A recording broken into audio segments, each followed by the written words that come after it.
Hi there, I'm Brooke, and this is the story of how my mom found out that I hoard food. My mom has always been obsessed with eating healthily and exercising loads. She basically lives in the gym, and she has to go every day, even on our birthdays and Christmas. She has also been on some kind of diet for as long as I can remember. She doesn't need to diet at all.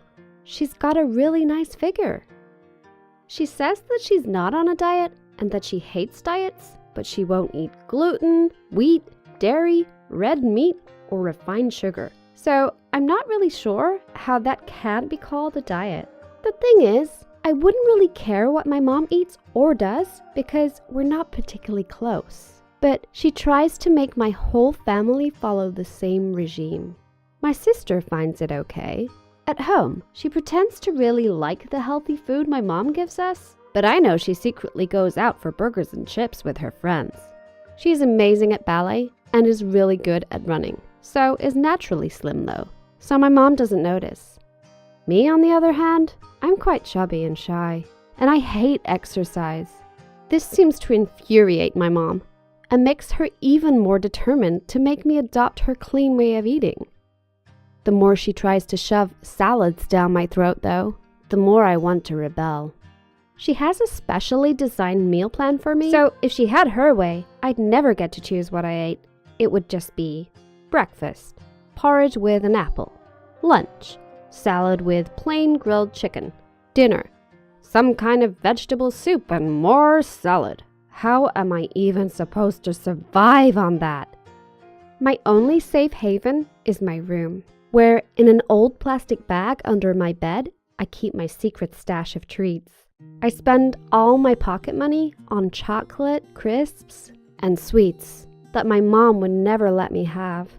When my mom asks me what I spend it on, I just say that I am saving for college, and that keeps her quiet.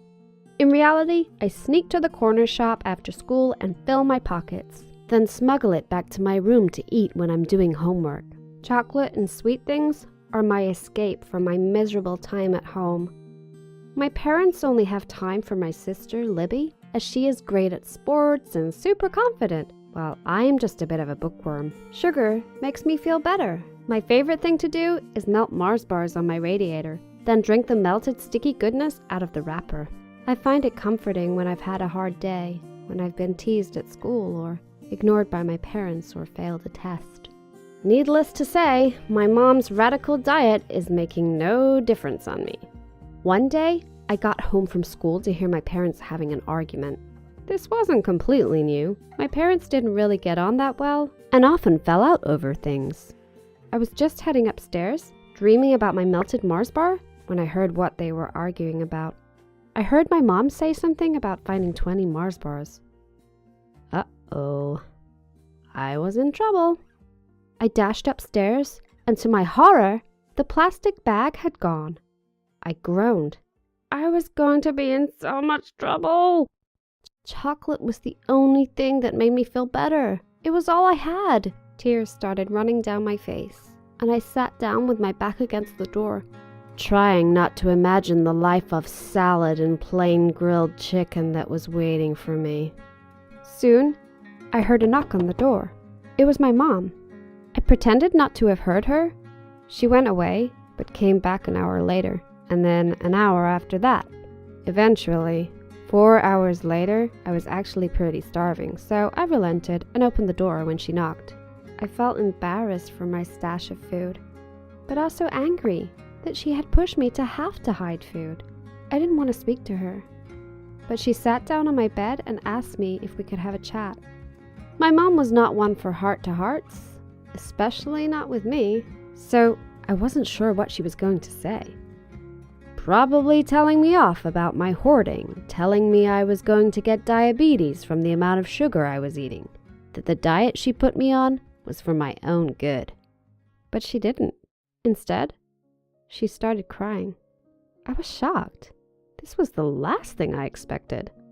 I couldn't see why it was something she needed to cry about. Was it that big a deal that I wasn't following her diet? I can't believe I've pushed you to hiding food, Brooke. What sort of person must I be? Why didn't you just talk to me? I mumbled something non-committal in reply, not wanting to admit that I didn't think she was very approachable. Mom apologized again and explained that the reason she was so uptight about her diet is that her best friend at school died from a heart attack really young. And my mom promised she would do everything she could to not go through that again. But she admitted that she had let it get way too far. Consumed by her grief and obsession over protecting us, she had stopped actually being a good mother to us. She said she could see now that she needed to relax more. She asked me if we could make a deal.